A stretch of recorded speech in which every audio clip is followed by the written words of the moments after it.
Today I'm making some really cheap, really easy shelves for my shed. This is Do It With Chomp.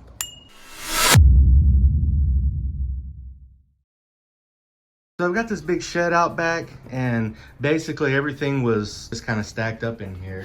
And I've had to move everything outside. See, all this stuff was just kind of in here stacked up, and I want to have some pretty big shelves. So I'm gonna do 2 shelves, 16 feet long and 2 feet deep right over here on this wall.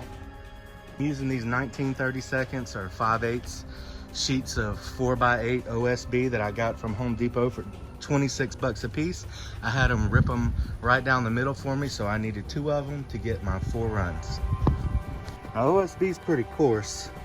You're gonna get a lot of splinters messing around with this stuff. I got about a 1/2 inch splinter in my pinky loading this stuff up yesterday, so I'm gonna take me some 60 grit sandpaper and sand this down.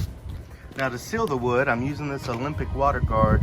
It's a clear multi-surface waterproofer. I got this at Home Depot as well. It was the cheapest one they had.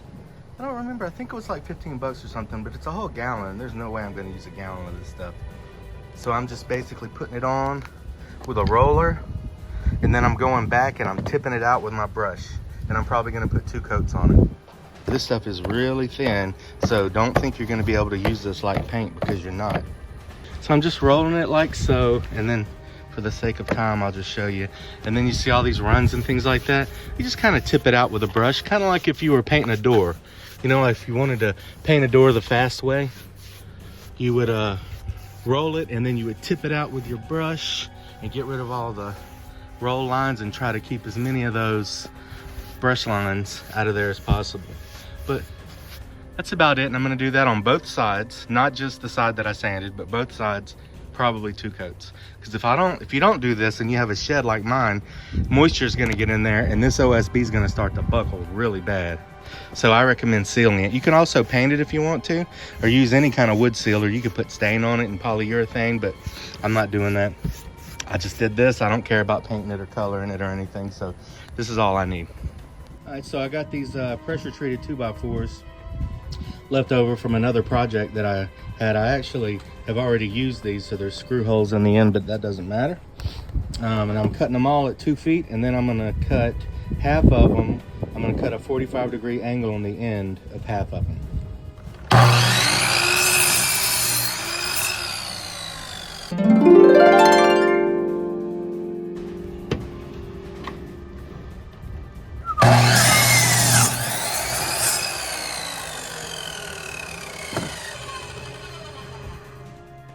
So this is what I did with them 2x4s. I just nailed one of them directly to the little wall frame, the stud here on the frame.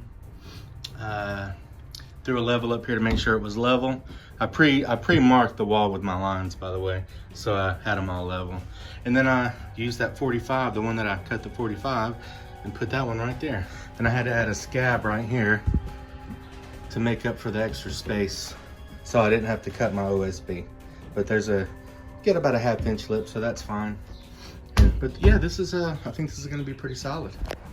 I went and got some more 2x4s, some pressure treated 2x4s to run on the back here in between my little supports, because I realized that if I put anything heavy up there, it's probably gonna bow. And instead of putting 2x4s along the front, I just put these pressure treated 1x4s that are gonna kind of act as like a face, but also kind of a support along the front as well.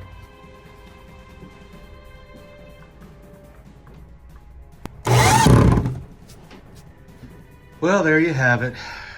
There are my shelves. I'm finished. I guess this took me about, I don't know, 8 to 10 hours or something like that. Probably cost me around 120 bucks, maybe 130. But it's well worth it, because I feel like I'm gonna have some space in here now, and I won't feel so overwhelmed by all the clutter. So that's all. Thanks for watching this episode of Do It With Chomp. And remember, just because you don't know how doesn't mean you can't do it.